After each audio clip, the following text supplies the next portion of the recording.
A Wrinkle in Time by Madeleine. Chapter 9. It. Meg rushed at the man imprisoned in the column, but as she reached what seemed to be the open door, she was hurled back as though she had crashed into a brick wall. Calvin caught her. "It's just transparent like glass this time," he told her. "We can't go through it." Meg was so sick and dizzy from the impact that she could not answer. For a moment she was afraid that she would throw up or faint. Charles Wallace laughed again, the laugh that was not his own, and it was this that saved her. For once more anger overcame her pain and fear.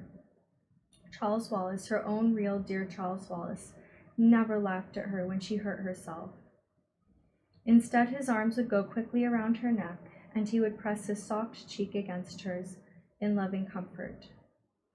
But the demon Charles Wallace snickered.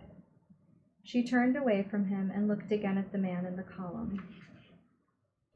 "Oh, Father," she whispered longingly, but the man in the column did not move to look at her. The horn-rimmed glasses, which always seemed so much a part of him, were gone, and the expression of his eyes was turned inward, as though he were deep in thought. He had grown a beard, and the silky brown was shot with gray. His hair, too, had not been cut. It wasn't just the overlong hair of the man in the snapshot at Cape Canaveral. It was pushed back from his high forehead and fell softly almost to his shoulders, so that he looked like someone in another century or a shipwrecked sailor. But there was no question, despite the change in him, that he was her father, her own beloved father. "My, he looks a mess, doesn't he?" Charles Wallace said and snickered. Meg swung on him with sick rage. "Charles, that's Father! Father!" "So what?" Meg turned away from him and held out her arms to the man in the column. "He doesn't see us, Meg," Calvin said gently. Why? "I think it's sort of like those little peepholes they have in apartments in the front doors," Calvin explained. "You know, from inside you can look through and see everything, and from outside you can't see anything at all. We can see him, but he can't see us." "Charles," Meg pleaded, "let me into Father." "Why?" Charles asked placidly. Meg remembered that when they were in the room with the man with red eyes, she had knocked Charles Wallace back into himself when she tackled him, and his head cracked the floor, so she hurled herself at him. But before she could reach him, his fist shot out and punched her hard in the stomach. She gasped for breath. Sickly, she turned away from her brother, back to the transparent wall. There was the cell, there was the column with her father inside. Although she could see him, although she was almost close enough to touch him, he seemed farther away than he had been when she had pointed him out to Calvin in the picture on the piano. He stood there quietly as though frozen in a column of ice, an expression of suffering and endurance on his face that pierced into her heart like an arrow. "You say you want to help Father?" Charles Wallace's voice came from behind her with no emotion whatsoever. "Yes, don't you?" Meg demanded, swinging around and glaring at him. "But of course, that is why we are here." "And what do we do?" Meg tried to keep the franticness out of her voice, trying to sound as drained of feeling as Charles, but nevertheless ending on a squeak. "You must do as I have done and go into it," Charles said. "No." "I can see you don't really want to save Father." "How will my being a zombie save Father?" "You will just have to take my word for it, Margaret," came the cold, flat voice from Charles Wallace. "It wants you, and it will get you. Don't forget that I, too, am part of it now. You know I wouldn't have done it if it weren't the right thing to do." "Calvin," Meg asked in agony, "will it really save Father?" But Calvin was paying no attention to her. He seemed to be concentrating with all his power on Charles Wallace. He stared into the pale blue that was all that was left of Charles Wallace's eyes. "And, for thou wast a spirit too delicate to act her earthy and abhorred commands, she did confine thee into a cloven vine," he whispered. and Meg recognized Mrs. Hugh's words to him. For a moment, Charles Wallace seemed to listen. Then he shrugged and turned away. Calvin followed him, trying to keep his eyes focused on Charles's. "If you want a witch, Charles," he said, "it's the witch, not Our Lady's. Good thing I had the Tempest at school this year, isn't it, Charles? It was the witch who put Ariel in the cloven pine, wasn't it?" Charles Wallace's voice seemed to come from a great distance. "Stop staring at me."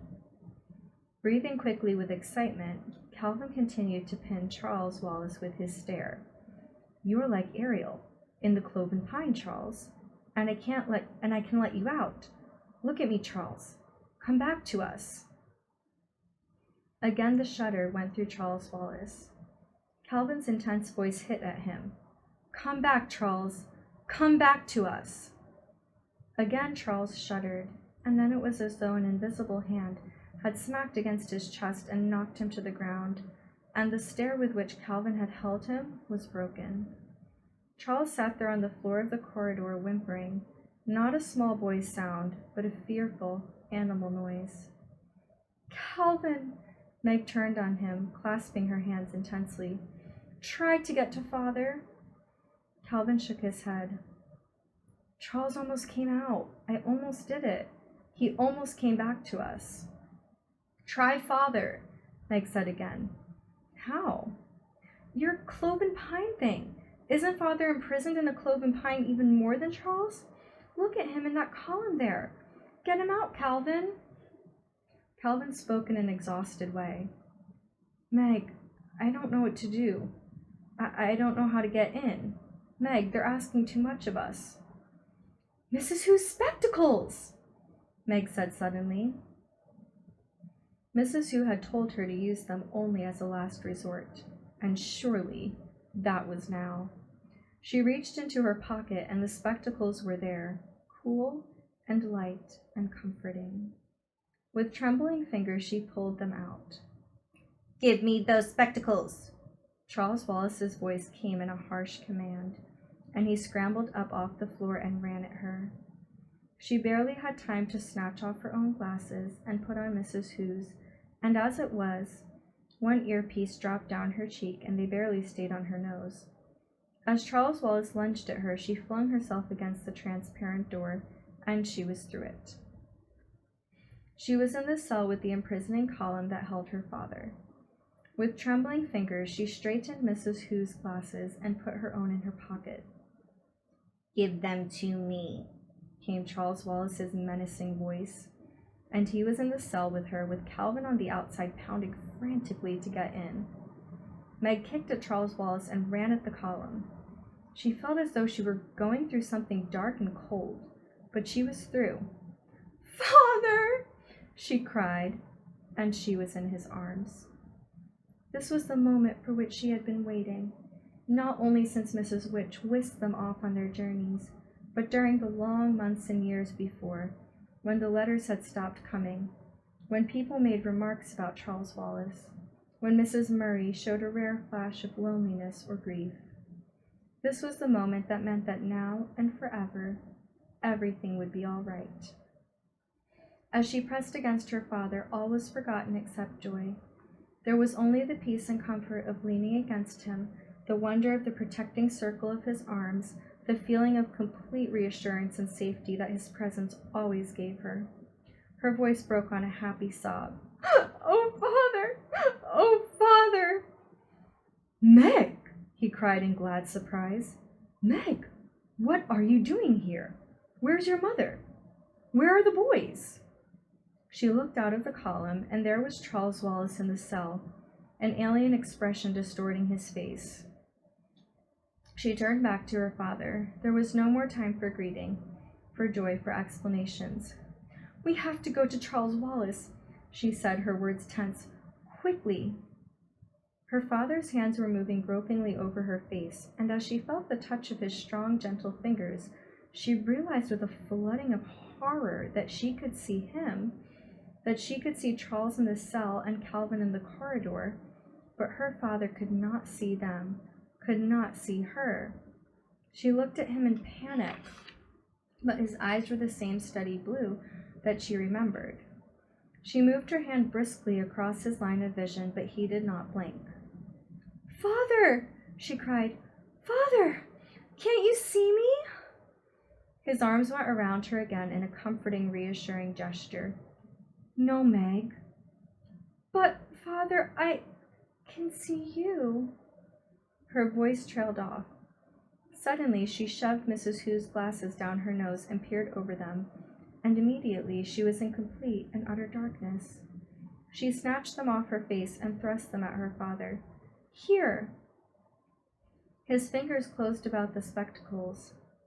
"Darling," he said, "I'm afraid your glasses won't help." "But they're Mrs. Hu's, they aren't mine," she explained, not realizing that her words would sound like gibberish to him. "Please try them, Father, please." She waited while she felt him fumbling in the dark. "Can you see now?" she asked. "Can you see now, Father?" "Yes," he said. "Yes. The wall is transparent now. How extraordinary! I could almost see the atoms rearranging." His voice had its old familiar sound of excitement and discovery. It was the way he sounded sometimes when he came home from his laboratory after a good day and began to tell his wife about his work. Then he cried out, "Charles! Charles Wallace!" And then, "Meg, what's happened to him? What's wrong? That is Charles, isn't it?" "It has him, Father," she explained tensely. "He's gone into it. Father, we have to help him." For a long moment, Mr. Murry was silent. The silence was filled with the words he was thinking and would not speak out loud to his daughter. Then he said, "Meg, I'm in prison here. I have been for—" "Father, these walls. You can go through them. I came through the column to get into you. It was Mrs. Hu's glasses." Mr. Murry did not stop to ask who Mrs. Hu was. He slapped his hand against the translucent column. "It seems solid enough." "But I got in," Meg repeated. "I'm here. Maybe the glasses help the atoms rearrange? Try it, Father." She waited breathlessly, and after a moment she realized that she was alone in the column. She put out her hands in the darkness and felt its smooth surface curving about her on all sides. She seemed utterly alone, the silence and darkness impenetrable forever. She fought down panic until she heard her father's voice coming to her very faintly. "I'm coming back in for you, Meg." It was almost a tangible feeling as the atoms of the strange material seemed to part to let him through to her. In their beach house at Cape Canaveral, there had been a curtain between dining and living room made of long strands of rice. It looked like a solid curtain, but you could walk right through it. At first, Meg had flinched each time she came up to the curtain, but gradually she got used to it and would go running right through, leaving the long strands of rice swinging behind her. Perhaps the atoms of these walls were arranged in somewhat the same fashion. "Put your arms around my neck, Meg," Mr. Murry said. "Hold on to me tightly, close your eyes, and don't be afraid." He picked her up and she wrapped her long legs around his waist and clung to his neck. With Mrs. Hu's spectacles on, she had felt only a faint darkness and coldness as she moved through the column. Without the glasses, she felt the same awful clamminess she had felt when they tessered through the outer darkness of Camazotz. Whatever the black thing was to which Camazotz had submitted, it was within as well as without the planet. For a moment, it seemed that the chill darkness would tear her from her father's arms. She tried to scream, but within that icy horror, no sound was possible. Her father's arms tightened about her, and she clung to his neck in a stranglehold, but she was no longer lost in panic. She knew that if her father could not get her through the wall, he would stay with her rather than leave her. She knew that she was safe as long as she was in his arms. Then they were outside. The column rose up in the middle of the room, crystal clear and empty. Meg blinked at the blurred figures of Charles and her father and wondered why they did not clear. Then she grabbed her own glasses out of her pocket and put them on, and her myopic eyes were able to focus. Charles Wallace was tapping one foot impatiently against the floor. "It is not pleased," he said. "It is not pleased at all." Mr. Murry released Meg and knelt in front of the little boy. "Charles," his voice was tender, "Charles Wallace." "What do you want?" "I'm your father, Charles. Look at me." The pale blue eyes seemed to focus on Mr. Murry's face. "Hi, Pop," came an insolent voice. "That isn't Charles," Meg cried. "Oh, Father, Charles isn't like that. It has him." "Yes," Mr. Murry sounded tired. "I see." He held his arms out. "Charles, come here." "Father will make it all right," Meg thought. "Everything will be all right now." Charles did not move toward the outstretched arms. He stood a few feet away from his father, and he did not look at him. "Look at me," Mr. Murry commanded. "No." Mr. Murry's voice became harsh. "When you speak to me, you will say no, Father, or no, sir." "Come off it, Pop," came the cold voice from Charles Wallace. Charles Wallace, who outside Camazotz had been strange, had been different, but never rude. "You're not the boss around here." Meg could see Calvin pounding again on the glass wall. "Calvin!" she called. "He can't hear you," Charles said. He made a horrible face at Calvin, and then he thumbed his nose. "Who's Calvin?" Mr. Murry asked. "He's," Meg started, but Charles Wallace cut her short. "You'll have to defer your explanations. Let's go." "Go where?" "To it." "No," Mr. Murry said. "You can't take Meg there." "Oh, can't I?" "No, you cannot. You're my son, Charles, and I'm afraid you will have to do as I say." "But he isn't Charles," Meg cried in anguish. Why didn't her father understand? "Charles is nothing like that, Father. You know he's nothing like that." "He was only a baby when I left," Mr. Murry said heavily. "Father, it's it, talking through Charles. It isn't Charles. He's bewitched." "Fairy tales again," Charles said. "You know it, Father?" Meg asked. "Yes." "Have you seen it?" "Yes, Meg." Again his voice sounded exhausted. "Yes, I have." He turned to Charles. "You know she wouldn't be able to hold out." "Exactly," Charles said. "Father, you can't talk to him as though he were Charles. Ask Calvin. Calvin will tell you." "Come along," Charles Wallace said. "We must go." He held up his hand carelessly and walked out of the cell, and there was nothing for Meg and Mr. Murry to do but follow. As they stepped into the corridor, Meg caught at her father's sleeve. "Calvin, here's Father." Calvin turned anxiously toward them. His freckles and his hair stood out brilliantly against his white face. "Make your introductions later," Charles Wallace said. "It does not like to be kept waiting." He walked down the corridor, his gait seeming to get more jerky with each step. The others followed, walking rapidly to keep up. "Does your father know about the Mrs. W's?" Calvin asked Meg. "There hasn't been time for anything. Everything's awful." Despair settled like a stone in the pit of Meg's stomach. She had been so certain that the moment she found her father, everything would be all right. Everything would be settled. All the problems would be taken out of her hands. She would no longer be responsible for anything. And instead of this happy and expected outcome, they seemed to be encountering all kinds of new troubles. "He doesn't understand about Charles," she whispered to Calvin, looking unhappily at her father's back as he walked behind the little boy. "Where are we going?" Calvin asked. "To it. Calvin, I don't want to go. I can't." She stopped, but Charles continued his jerky pace. "We can't leave Charles," Calvin said. "They wouldn't like it." "Who wouldn't? This is Whatsit and Company." "But they've betrayed us. They brought us here to this terrible place and abandoned us." Calvin looked at her in surprise. You sit down and give it up if you like. I'm sticking with Charles. I didn't mean, Meg started and pounded after them. Just as she caught up with them, Charles Wallace stopped and raised his hand, and there was the elevator again, its yellow light sinister.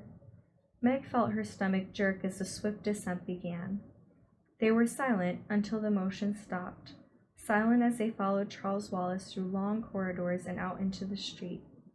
The Central Intelligence Building loomed up, stark and angular, behind them. Do something, Meg implored her father silently. Do something. Help. Save us. They turned a corner, and at the end of the street was a strange dome-like building.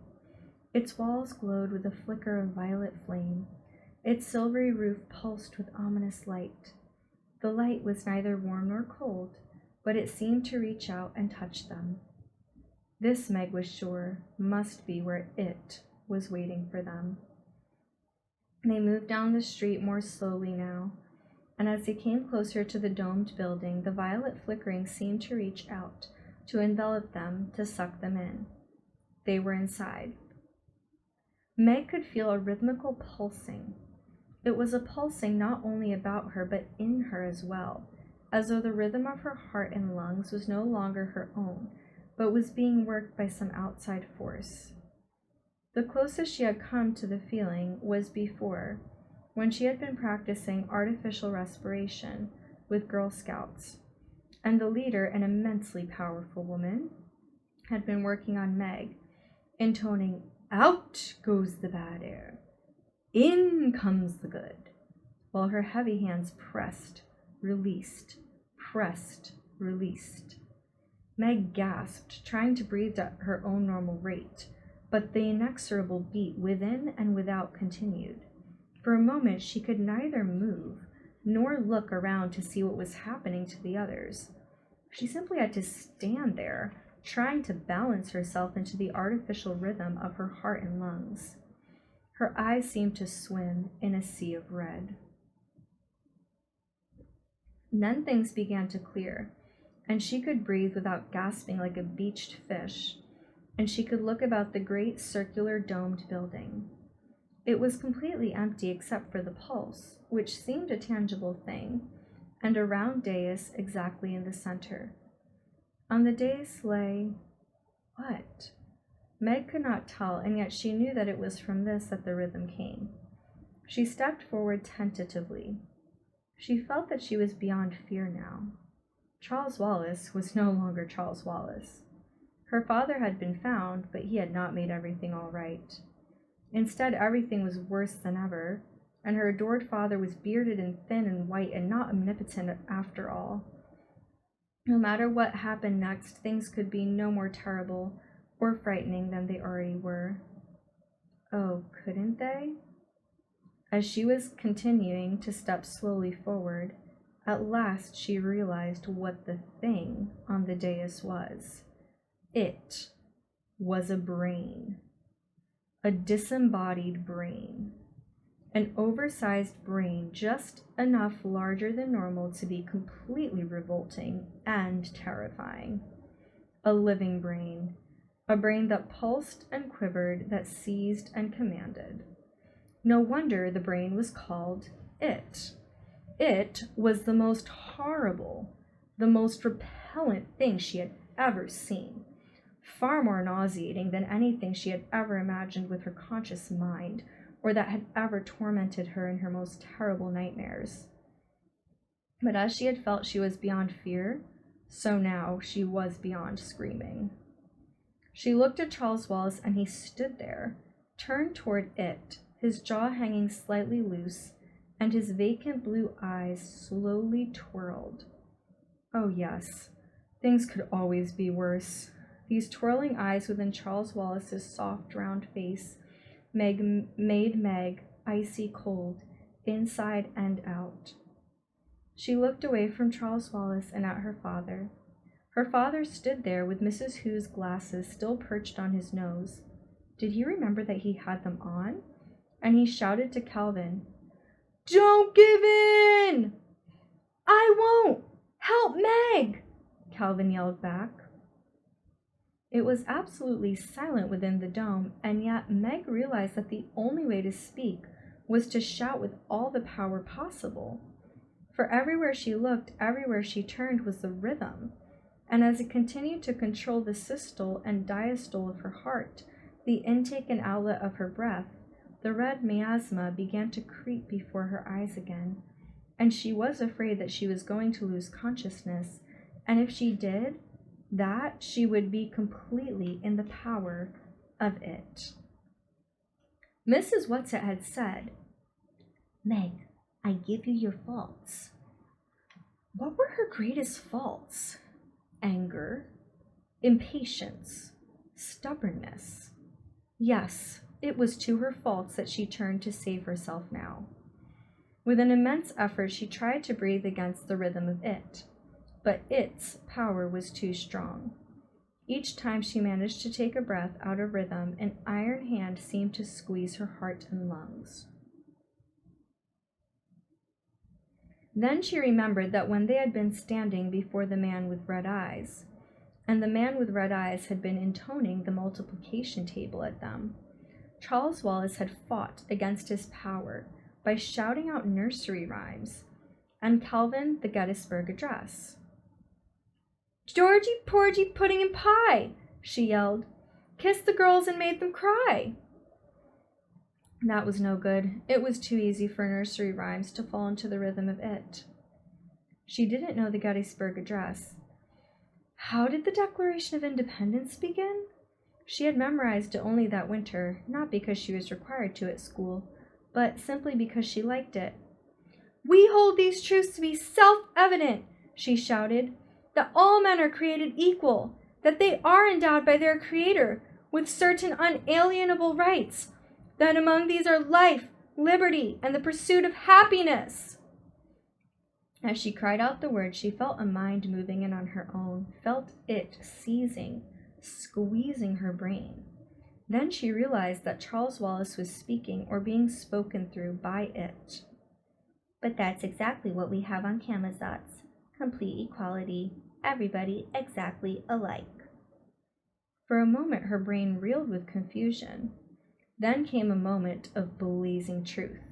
No, she cried triumphantly. Like and equal are not the same thing at all.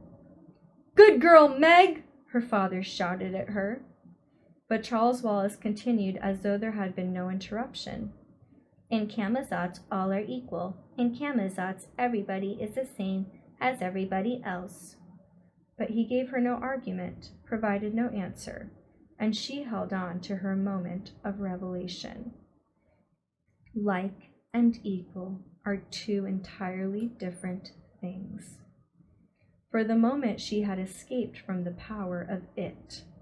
But how?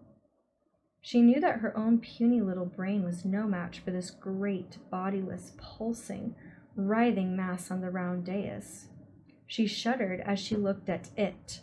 In the lab at school, there was a human brain preserved in formaldehyde, and the seniors preparing for college had to take it out and look at it and study it. Meg had felt that when that day came, she would never be able to endure it.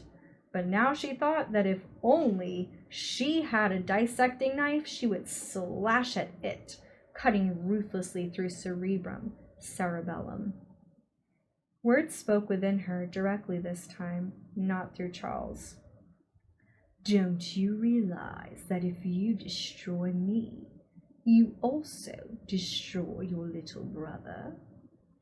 If that great brain were cut, were crushed, would every mind under its control on Camazotz die too? Charles Wallace and the man with red eyes, and the man who ran the #1 spelling machine on the 2nd grade level, and all the children playing ball and skipping rope, and all the mothers and all the men and women going in and out of the buildings? Was their life completely dependent on it? Were they beyond all possibility of salvation? She felt the brain reaching at her again as she let her stubborn control slip. Red fog glazed her eyes. Faintly, she heard her father's voice, though she knew he was shouting at the top of his lungs. The periodic table of elements, Meg! Say it! A picture flashed into her mind of winter evenings spent sitting before the open fire and studying with her father. Hydrogen, helium. She started obediently. Keep them in their proper atomic order. What next? She knew it, yes. Lithium, beryllium, boron, carbon, nitrogen, oxygen, fluorine. She shouted the words at her father, turned away from it. Neon, sodium, magnesium, aluminum, silicon, phosphorus. Too rhythmical, her father shouted. What's the square root of 5? For a moment she was able to concentrate. Rack your brains yourself, Meg. Don't let it rack them. The square root of 5 is 2.236, she cried triumphantly, because 2.236 times 2.236 equals 5. What's the square root of 7? The square root of 7 is... She broke off. She wasn't holding out. It was getting at her, and she couldn't concentrate, not even on math. And soon she, too, would be absorbed in it. She would be an it. Tesser, sir! She heard Calvin's voice through the red darkness. Tesser! She felt her father grab her by the wrist. There was a terrible jerk that seemed to break every bone in her body. Then the dark nothing of Tessering. If Tessering with Mrs. Whatsit, Mrs. Who, and Mrs. Which had been a strange and fearful experience, it was nothing like Tessering with her father. After all, Mrs. Which was experienced at it. And Mr. Murry? How did he know anything about it at all? Meg felt that she was being torn apart by a whirlwind.